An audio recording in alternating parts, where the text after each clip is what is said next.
दोस्तों नमस्कार। दोस्तों कुछ ही दिनों के बाद नए साल की शुरुआत होगी। वर्ष 2026 से प्रारंभ होगा। लेकिन नए साल से पहले ही जीवन में कुछ महत्वपूर्ण परिवर्तन का समय आ चुका है। यूं कह सकते हैं कर्म और भाग्य का बेहतरीन तालमेल देखने को मिलेगा। हमारे कर्म के कारक, न्याय के देवता, कर्म फलदाता, कलयुग के न्यायाधीश जिनको कहा जाता है दंडाधिकारी शनिदेव मार्गी होंगे, अपनी सीधी चाल चलेंगे। तो शनिदेव के इस सीधी चाल का प्रभाव कर्क राशि वाले जातकों के जीवन पर किस प्रकार देखने को मिलेगा, इस वीडियो के माध्यम से हम जानने वाले हैं और समझने वाले हैं। दोस्तों 28 नवंबर 2025 का वो दिन होगा जिस दिन शनिदेव मार्गी होंगे, सीधी चाल चलेंगे और 27 जुलाई 2026 तक ये अपनी मार्गी अवस्था में रहेंगे। शनिदेव कर्म के कारक माने जाते हैं, न्याय के देवता हैं और हमारे धीरज की परीक्षा लेते हैं, धैर्य के कारक माने जाते हैं। हमारे सौर परिवार में एकमात्र ऐसे ग्रह हैं शनिदेव जिनको 7.5 बटैया का हक दिया गया। यह हक किसी के पास नहीं है।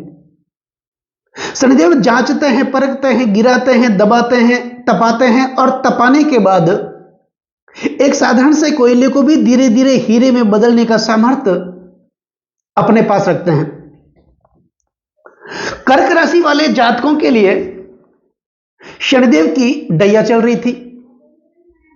29 मार्च 2025 को शनिदेव कुंभ राशि से निकल करके मीन राशि में और कर्क राशि वाले जातकों के भाग्य भाव में विराजमान हुए। डैया की तो समाप्ति हो गई, लेकिन शुभ परिणाम देखने को नहीं मिला, क्योंकि शनिदेव अपनी वक्री चाल चल रहे थे।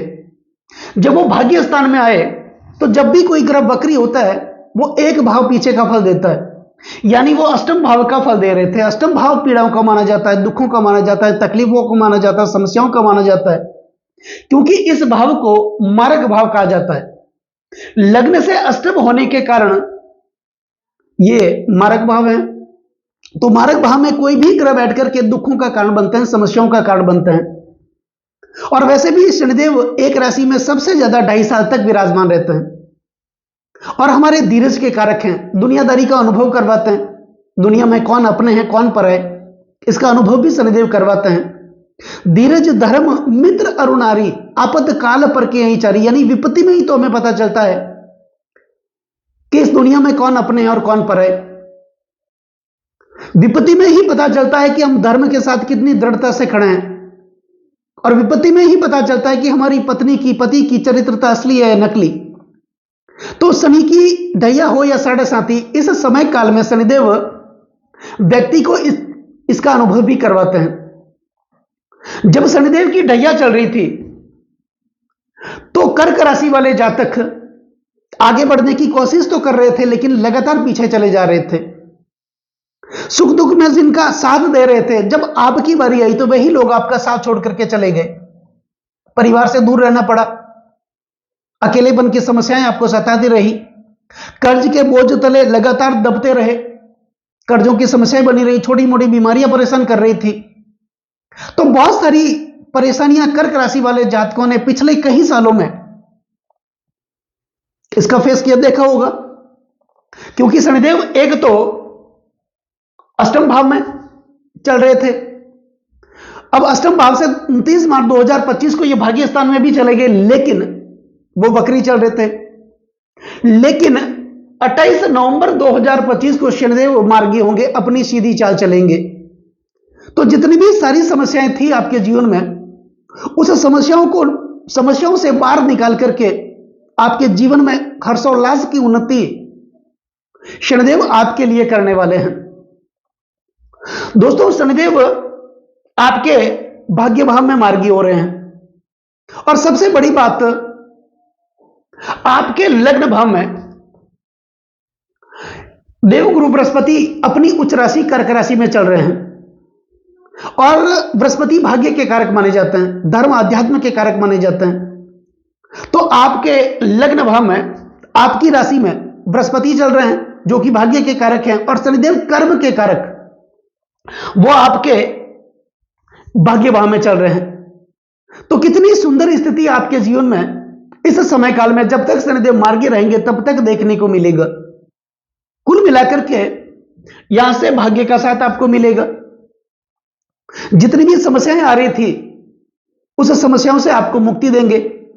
पिता के साथ आपके संबंध अच्छे होंगे, पारिवारिक स्थिति आपकी अच्छी होगी, कर्जों से आपको मुक्त करेंगे, खर्चों से आपको मुक्त करेंगे। तो बहुत सारी समस्याओं से आपको शनिदेव मुक्ति देने वाले हैं।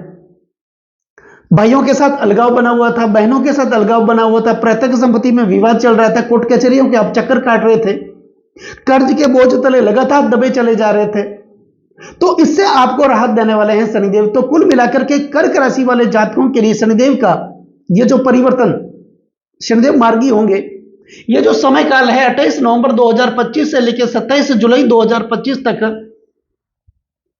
सुंदर स्थिति का आपके लिए निर्माण करने वाले हैं। अब शनिदेव के पास मुख्यतः 3 दृष्टियां मानी जाती हैं। शनिदेव जिस भाव में विराजमान होते हैं उस भाव से तीसरे भाव में दृष्टि करते हैं, सप्तम भाव में दृष्टि करते हैं, और इनकी एक महत्वपूर्ण दृष्टि दसम भाव पर भी जाती है। तो यहां से जब शनिदेव आपके भाग्य स्थान में चल रहे हैं, मार्गी होंगे, तो एक भाव आगे का फल देंगे, यानी आपके दसम भाव का फल देंगे। दसम भाव ऊंची पदवी, मान मर्यादा, वो प्रतिष्ठा का माना जाता है, आपके कार्य क्षेत्र का माना जाता है, आपके सपनों का, आपके इच्छाओं का माना जाता है। तो जो लगातार कई सालों से आपके सपने पूरे नहीं हो रहे थे, आपकी इच्छाएं पूरी नहीं हो रही थी, दब रही थी, वो सपने, वो इच्छाएं आपकी पूरी होगी। मान सम्मान, पद प्रतिष्ठा की आपको प्राप्ति होगी, कार्य क्षेत्र में आपको उन्नति देखने को मिलेगी। कर्म करने में जो रुकावटें आ रही थी, मेहनत आप कर रहे थे लेकिन उस मेहनत का फल आपको नहीं मिल रहा था, मेहनत आप कर रहे थे, उस मेहनत का यश किसी और को मिल रहा था, पदोन्नति आपकी रुकी हुई थी, प्रमोशन आपका रुका हुआ था, लेकिन इस प्रकार की समस्याओं से शनिदेव आपको बाहर निकालने वाले हैं।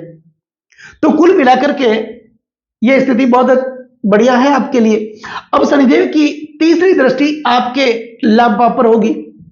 यह भाव शुक्र का माना जाता है, शुक्र के घर पर शनिदेव की तीसरी दृष्टि होगी। यह भाव लाभ का, इनकम का, प्रॉफिट का। तो कुल मिलाकर के आपको लाभ देखने को मिलेगा। आपके इनकम में वृद्धि होगी, आय के नए नए स्रोत आपके लिए बनेंगे, आपकी आर्थिक स्थिति अच्छी होगी, आपके व्यापारिक जीवन में गति देखने को मिलेगी। तो बहुत अच्छी स्थिति है आपके लिए है कर्क राशि वाले जातकों के लिए। यहां से शनिदेव की सप्तम दृष्टि आपके तीसरे भाव पर होगी, तीसरा भाव पर होगी।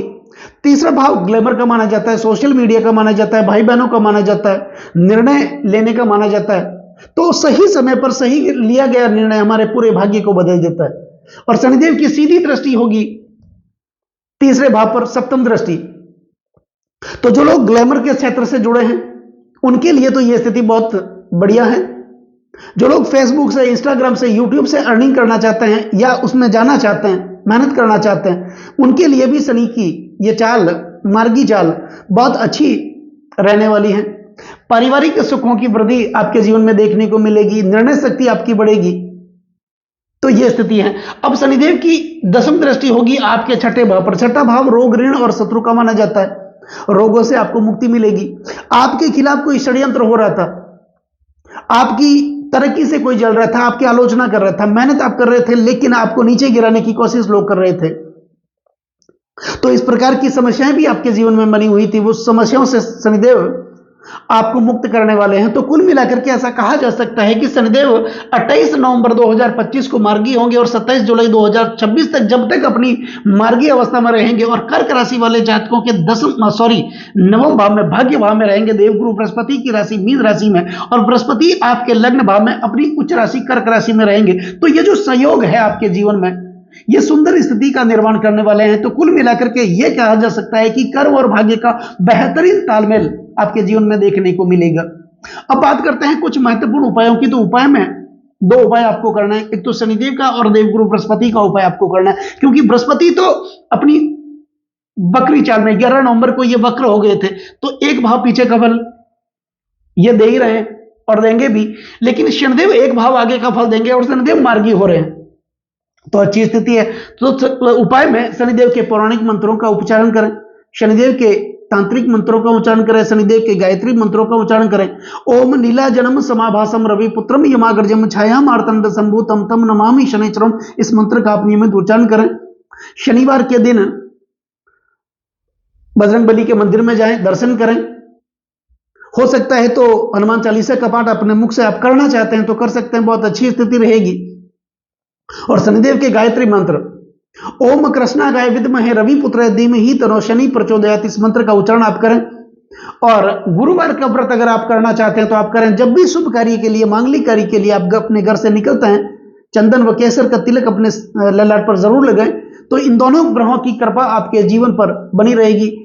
इसका मतलब कर्म और भाग्य का तालमेल आपके जीवन पर होता रहेगा। तो दोस्तों, कैसा लगा ये वीडियो अगर आपको अच्छा लगा हो, मेरा समझाना आपको अच्छा लगा हो, समझाने का तरीका अगर आपको सार्थक लगा हो, तो इस वीडियो को आप आगे से आगे शेयर जरूर करें। बेल आइकन को बटन को जरूर दबाएं ताकि मेरे आने वाले और भी नई नई वीडियो के नोटिफिकेशन सीधे आप तक पहुंच जाएं। लाइक जरूर करें, कमेंट जरूर करें और कमेंट में जय शनिदेव, ओम गुरुवे नमः आप जरूर लिखें। चैनल को सब्सक्राइब जरूर करें। नमस्कार।